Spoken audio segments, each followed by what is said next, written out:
Hey everybody, this is Marc B, with presumably the very first episode of the audio Cannibal broadcast. And here I have my guests, Dark Heart News. How we doing, guys? How's it going? Great. Doing good. We have Nick, Alan, and Noah. You guys want to tell us a little bit about your backstory, Dark Heart News, the band?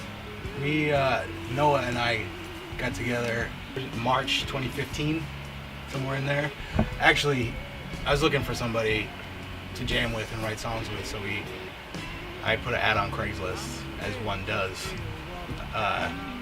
So he answered an ad on Craigslist, which is usually a crapshoot, but came over and we had a couple of the same influences, started jamming, and kind of came together right away. So at the time, what was some of the material that you guys were making together when you first came together?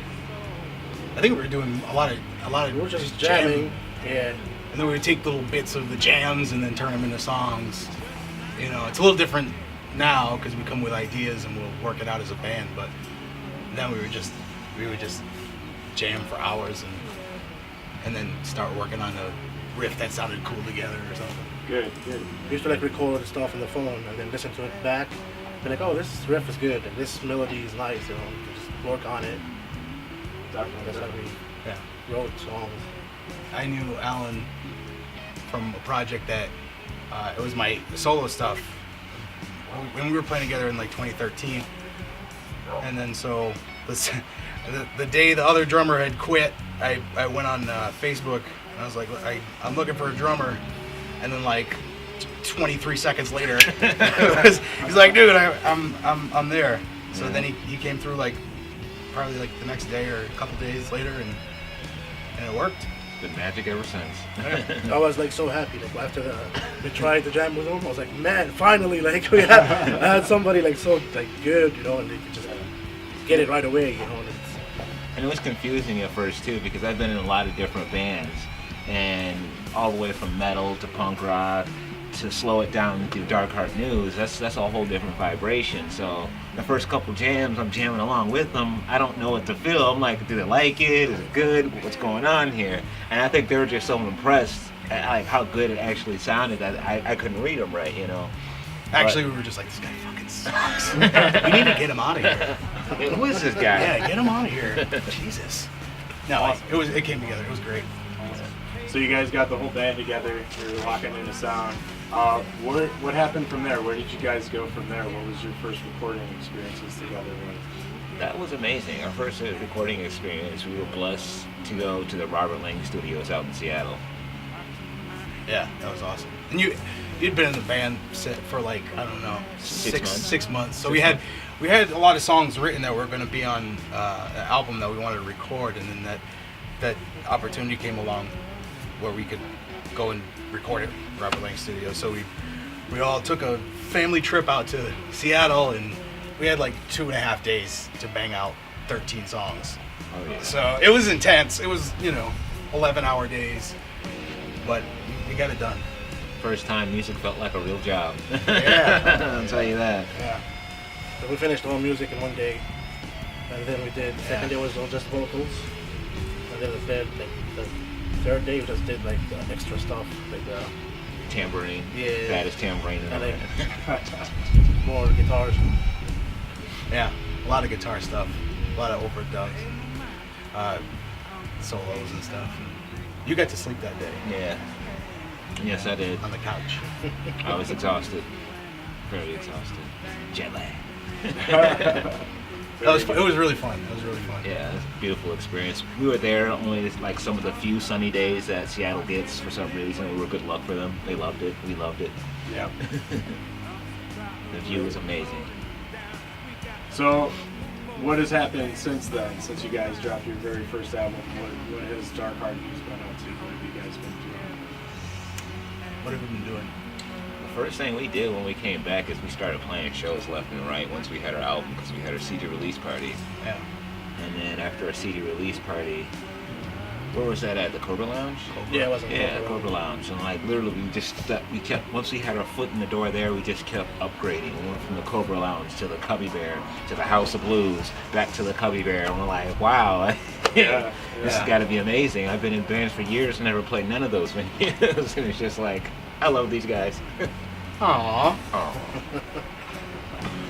How would you describe that experience from going together, jamming around, just meeting each other through a simple Craigslist ad, to going and performing at some of the higher, caliber venues in Chicago? How does it feel for you guys? It's pretty awesome playing larger venues like that. When I was doing solo stuff, I did a couple of bigger venues, and it was fun, but it was not as cool as playing with this band, as intense as it is, and how big the place is, and how many people were there. It was really, it was awesome. It was a blast. Yeah, it's amazing, like, to see people dancing at our shows and, laughing, having a good time. It's always a good time at our shows, and like I said, growing up playing shows, you don't always see that. You don't always see people like, everybody sitting there serious, like trying to check out your music. No, you got people laughing and dancing, and a lot of these bands we're playing with at some of these higher quality venues are just as good as we are, and then it's like a shocker because we're such high quality musicians, all from different backgrounds put together to make Dark Heart News, which is it's a beautiful thing. It really is. Awesome. Yeah, and I've heard personally you guys sound great. On that note, what's in store for 2018? Where's Dark Heart News going from there? I mean, we are recording and working on a new album, and hopefully by like the end of the summer or like early fall, be out. Maybe like shoot a music video. Well, right now we're a little more than halfway done with the new album, so I should hopefully by the end of the summer, beginning of fall. So to my understanding, you guys are taking a different approach for this album, a little bit on the DIY side. What's that been like? How has that been different from your first recording experience? On studio time, working with a producer versus now going into your own and using your own devices. Well, we are on one hand we're limited by the equipment that we have and the programs and all that stuff, because when you go to Robert Lang Studios, it's a multi-million-dollar studio. They got equipment that you dream of. But when you do it yourself, you really can shape the music the way you want to, and how we use the studio more as a tool instead of just going in and playing it like it's a live set, like we did for our first album. We're taking more time with it and kind of tweaking everything, making everything the way we want it to sound, and it's a lot quicker. You know what I mean? So if I get a mix done and I send it to these guys and they're like, oh, the guitar's too loud or the vocal's not loud enough or whatever, I can go and fix it and send it back out to them, and they can say great, or they can tell me to go F myself in the woods. My favorite part about doing it ourselves in the studio is the fact that, being a drummer as it is, sometimes it's hard to play certain parts. Like, it could be something simple and I can't figure it out, or I don't like the groove or something like that. Now, after listening to it like 10 or 15 times, I could change this or add this or do this. When you go into the studio and you're paying for that, you don't really have time. You're just trying to get the best sound you want, versus, okay, I want it to sound right, and it's gonna sound right. Like, even though we're all annoyed of this song and this part, it's done. It's not like I gotta live with this for the rest of my life on this album, So it's a great experience just to be able to say, hey, let's change that part, or let's change this part instead, and actually take the time and put the real quality into the music. So that's my favorite part about it.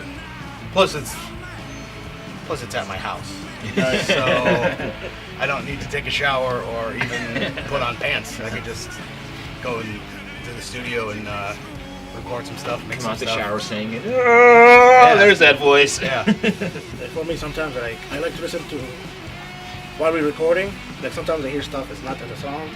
That's why I like to just change stuff and record bass lines or like vocal melodies. You get to try out a lot more Yeah. ideas and different things, and see what works. You don't have to be like in a rush, You're like, all right, dude, you're costing us $100 right now trying to figure out a vocal melody. Right. Or if you're sick and you can actually take the day off. 'Cause That's true. it was terrible. Like, he was sick the whole time we were in Seattle. He kept having to, like, flush his system out so that way he can hit those notes. And I was like, he was like on his deathbed. drinking vinegar and like, yeah, it was rough. It was like we were recording the vocals like 13 songs, and it was pretty much one day of recording vocals. It was pretty rough. And then it's also great too because, you know, you have this song, for example, we have on the new album that you could tell it's produced. It's not just, it was like, okay, it's a song that we created, but we took time to add extra instruments to give it that full sound, you know, which is something we can't really do live, but it's just the fact that we're showing our craftsmanship of our skill of like, hey, we can do this, but look what else we can do, you know, to be able to spread that like that. It's nice. You guys are a group of very talented musicians, and you all bring a lot of influences to the table. You guys are talking about, you know, spending a lot of time now in your studio perfecting the craft. What is different for you guys now moving forward with this new material, this new album, versus what was in the past for Dark Horse? What is the direction? Where are you guys going? I'll start with that. Like, for like the first album that they did, a lot of the songs were already pre-written. They already wrote those together with the previous drummers and whatnot. And so there's only a select few songs where I really got to put, hey, this is me on there. Like, okay, you know, my input, which is a little bit different now that we've got a year and a half or so under our belt playing together. It's kind of, we know what to expect from each other. If he's going this way, I'm going to go this way. If he's going that way, I'm going to go this way.